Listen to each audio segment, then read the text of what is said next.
Welcome everyone to this lecture on the subquery. In this lecture, we're going to be discussing how to perform a subquery as well as how to use the exists function in conjunction of a subquery. A subquery allows you to construct more complex queries, essentially performing a query on the results of another query or using the results of another query. The syntax is relatively straightforward and involves the use of two select statements. Let's imagine some hypothetical table that consists of the student names and their resulting test scores. So it's a very simple table of just two columns, which means a standard query on this table, if you wanted to grab everything, would look like the following. We say select the student column, comma, grade column from test scores.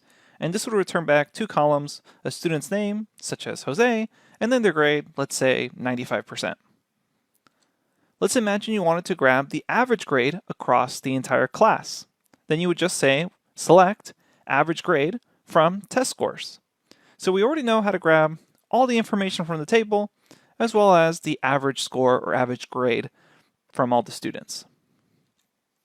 Now let's imagine we wanted to answer this question. How can we get a list of students who scored better than the average grade? Given what we already know so far, it looks like we need to actually do this in two steps. First, we would have to get the average grade and then write that down somewhere and then compare that to the rest of the table against it to filter out the students. This is where we can actually use a subquery. So, this is where a subquery can help us get the result in a quote-unquote single query request, essentially just needing to type out everything one time. So the way we would do this is the following. We would say select student grade from test scores where grade is greater than, and here in parentheses we have our subquery where we're going to have select average grade from test scores. So notice what we're doing here. We're first going to run the code that's inside the parentheses, the subquery, and that's going to return back the average grade across the table. Then we're going to be able to use that result in order to select students who have grades greater than the average. So recall that inside the parentheses, since this is going to be run first, this is going to yield some sort of result, such as 70. And then, once that subquery is done and returns its results, SQL is then going to run this other query outside of the subquery. So, you'll end up getting a list of students and their grades where they happen to be above 70 or whatever the average happens to be. So this allows us to simply type this out instead of having to do two separate queries, writing the results down of one and then using it in another. And this is now going to be flexible to any changes within the table.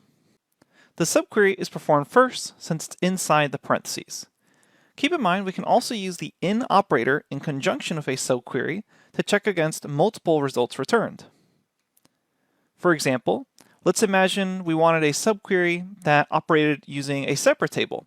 So we wanted to grab the students and grades from the test scores table where the student happened to be present inside another table. So we could do this with a join, possibly, but the other way we could do it is with a subquery. So we could, in our subquery, say select the student name from the honor roll table, and then that would yield back some results of the student names. For example, let's say Zach, Chris, and Carissa are the students in the honor roll, and then after that subquery is done executing, we can say select the student and their grade from test scores where student is in this list of students. So note here, this seems to follow along very similar to a join, but sometimes, especially for complex queries, it's easier to think of them as a subquery. Now the exists operator is used to test for the existence of rows in a subquery.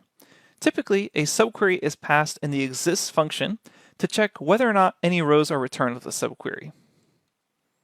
So the typical syntax would look like this. We say select some column name from some table name where exists and then the actual subquery. So select column name from table name where we have some sort of condition. And then that's going to return true or false depending on whether or not there were any rows returned. So subqueries and exists are really best learned through example. So let's go ahead and jump to pgadmin and work through some examples of using a subquery as well as the exists function within pgadmin. Okay, here I am inside pgadmin. Let's go ahead and work through an example similar to what we saw in the slides of a subquery. So to do this, I'm going to first select everything from the film table so we can remind ourselves what the format is. It looks like the film table has film ID, title, description, etc. And it also has a rental rate. Let's go ahead and calculate or return back the films that have a rental rate that is higher than the average rental rate for all the films, similar to the test score example.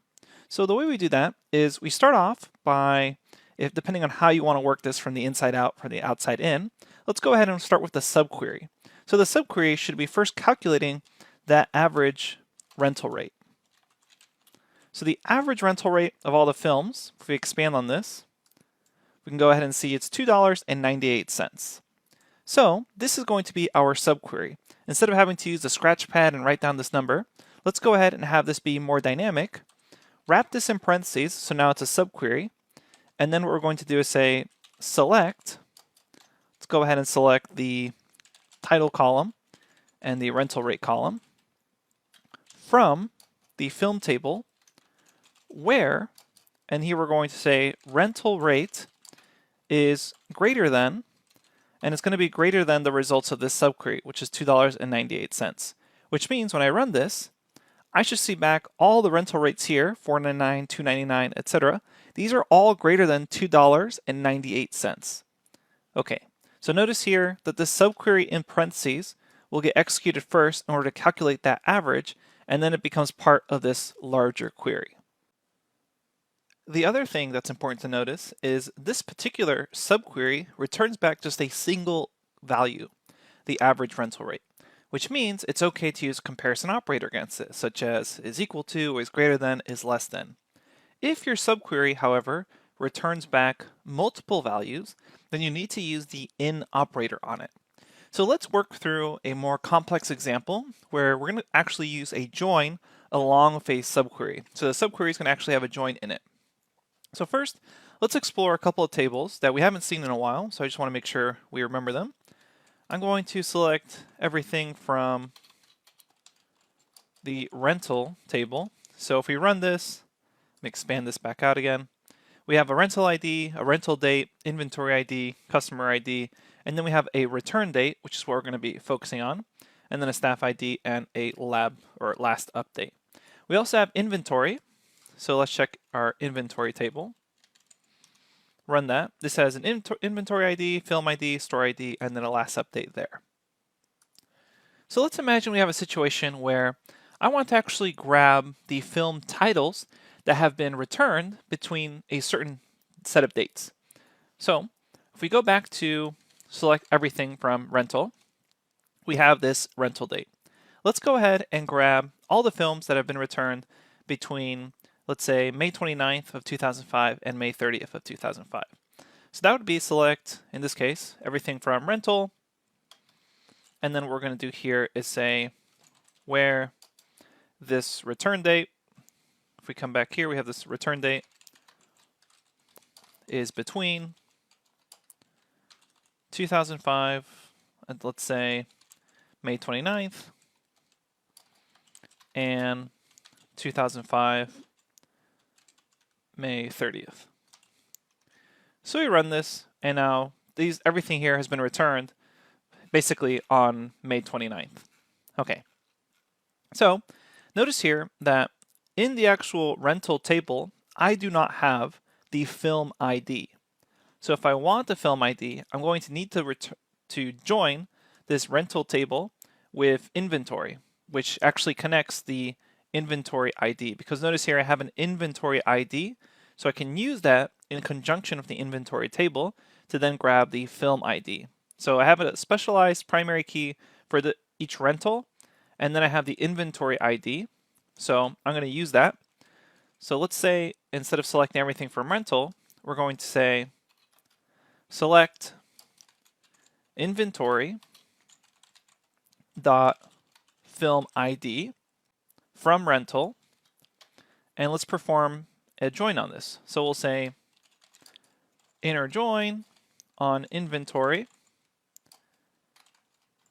dot inventory ID equal to rental dot inventory.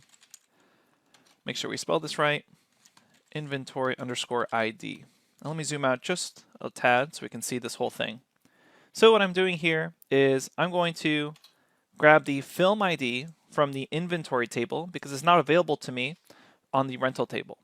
And then I can use the inventory ID column that happens to be in both inventory and rental table in order to join these together. And then I'm filtering based off the return date.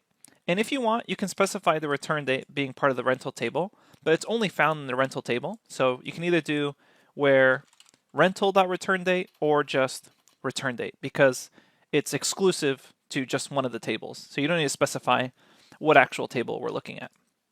So let's go ahead and run this. And now I get back this list of film IDs. So this is the list of all the film IDs that happen to be returned between these two dates. Now let's imagine I wanted the title of these. Well, what I could do is I could use this as my subquery, and now I have this list of results, which means I can use the in operator. Again, note this subquery is returning back multiple results, so I can use the in operator. And now I can just say select film ID, comma title from film, where the film ID is in, and then we have this list of film IDs. So I run this, and now I get back the film ID as well as the title. Keep in mind, PostgreSQL is going to operate this as efficiently as possible. So the order is not going to be maintained. If you do want to do some sort of ordering, you would do that at the very end after this last parentheses, because technically this subquery happens first. It gives you back that list. Then you organize everything here. And then at the very bottom on the last line, make sure this is outside the parentheses of the subquery. You can say order by something like title, and it will order by title. Or alternatively, you can order by the film ID. Okay, so that is a subquery using the in operator because the subquery returns back multiple results. And finally, let's walk through an example of using the exists operator. Let's imagine we wanted to find customers who have at least one payment whose amount is greater than 11. And we actually want to grab the first name and last name of those customers. The way we can do this using the exists operator is the following. We'll say select the first name and last name from the customer table, and we'll go ahead and say customer as C, where, and this is where we're going to use the exists operator. So recall that the exists operator basically just checks to see if rows exist in the actual returned subquery. So that means we're going to do this. We're going to say exists, and in the subquery, we'll say select. We'll just go ahead and select everything from, and we'll say payment as P, where, let's put this on multiple lines. It's a bit easier to read.